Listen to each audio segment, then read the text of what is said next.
Bismillahirrahmanirrahim. Today we are going to start with general anatomy. First of all, the introduction of anatomy. The definition of anatomy is the study of structure or forms of biological organisms. It is a field in the biological sciences concerned with the identification and description of body structures of living things. It is a science which is concerned with investigations of biological structures in relation to their function by means of dissection, microdissection, light and electron microscopy, radiology. It also refers to study of structures and relationships among the structure. The word anatomy is a Greek word having two root words, ana up and tom cutting. So if we combine it together, we'll call it cutting up or dissecting the body. So we'll study the anatomy by dissecting the bodies or human body. So what is human anatomy? It is a branch of medical sciences which deal with the study of structure of different organs and body parts of human body. Actually, human anatomy is study of structures of the human body. And understanding of anatomy is key to the practice of medical sciences and other areas of the health. Anatomy is a very broad branch of science. We'll study the main branches of anatomy. So the first branch of anatomy is gross anatomy. The gross anatomy is a branch of anatomy which deals with the structure of human body parts which we can see by the naked eye.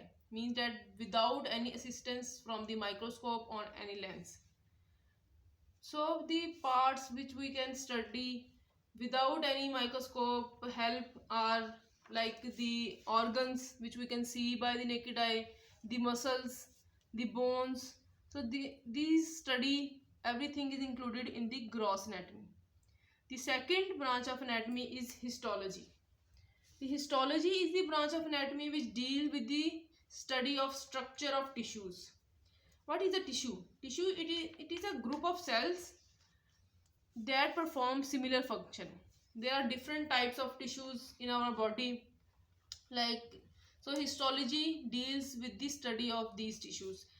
There are many tissues like epithelial tissue, the adipose tissue, the blood tissues, the muscles, the cartilages, the connective tissue.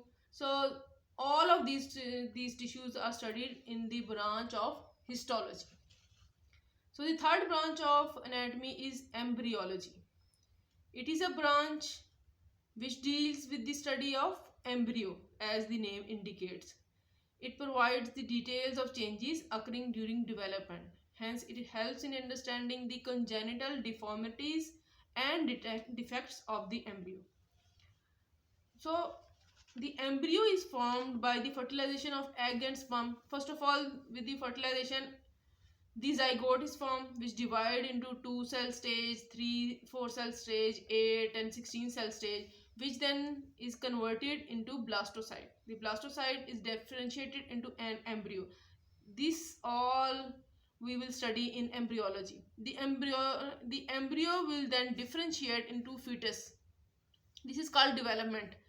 The developmental anatomy is also studied as a part of the embryology.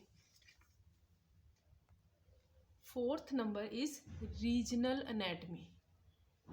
It deals with the structure of various organs as they lie in a relationship with one another in different regions of the body. So it deals with the specific region of the body such as head, neck, thorax, pelvis, upper limb, lower limb. For example, we divide the abdomen into 9 different regions by the help of 2 planes. So it is divided into the right and left hypochondric region, the right and left lumbar region, the right and left iliac region, the epigastric region, the umbilical region, the hypogastric region. So the study of the different parts of the body by dividing it into different regions, it is included in the regional anatomy. It is also called as the topographical anatomy. The fifth branch is systemic anatomy. It is a branch of anatomy which deals with the study of any system of the body.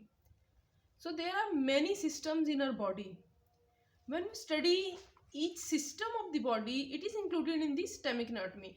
By the system of the anatomy, there are different branches of science that are associated with each system. Like osteology is the study of the bones. It is the branch of the science which is related to the study of bones. So there is different names for each system study. The arthrology is for the study of articular system or the joints. The myology is the study of muscles. So the endocrinology is the study of the endocrine glands and their hormones. So there is different names for each system. The angiology is for the circulatory system. If we study the nervous system, then we will call it neurology. So every system have its respective name in according to its studies. All these systems, if we study the structure of the system, we will include in the systemic or systematic anatomy. The sixth branch is cytology. Cytology is the deals with the study of details of a cell. When we study it under a microscope, we study the structure of the cell and its composition, that how many parts of the cell, like the cell membrane, its nucleus, its cytoplasm. There are very many organelles which are present in the cytoplasms, such as the endoplasmic reticulum, the ribosome, the Golgi apparatus, the lysosome. All of these compositions of the cells are studied in this branch, cytology of anatomy. The seventh branch is applied anatomy or clinical anatomy. It is the branch of anatomy which deals with the study of diagnosis of the disease. So it is the direct application of the knowledge of human anatomy to diagnose or find out a disease. If we know normal structure of an organ with the help of anatomy, if we know the structure of lungs, so if we know the normal structure of the lung, we can find out easily that if there is any abnormality occurring in the lung, then we can pick out the abnormality and we can diagnose the disease. So this part of the study to diagnose the diseases with the help of application of the anatomy is included in the applied anatomy. The eighth branch of anatomy is cross-sectional anatomy. It deals with the study of human structure with the help of cross-sections of various regions of the body. So the cross-section of any organ or a piece of any organ, if we study with the help of that cut piece, then it will be included in cross-sectional anatomy. If we have a piece of liver, then we can study it in different angles, like vertically, transversely. So it will help in studying the details of that organ. So all of this is included in the cross-sectional anatomy. So these were the main branches of anatomy. We will discuss further about the general anatomy in our next video. We will discuss about the anatomical positions, the anatomical planes, and most important, the terminologies included in the anatomy. So don't forget to subscribe the channel and like and comment. Thank you so much.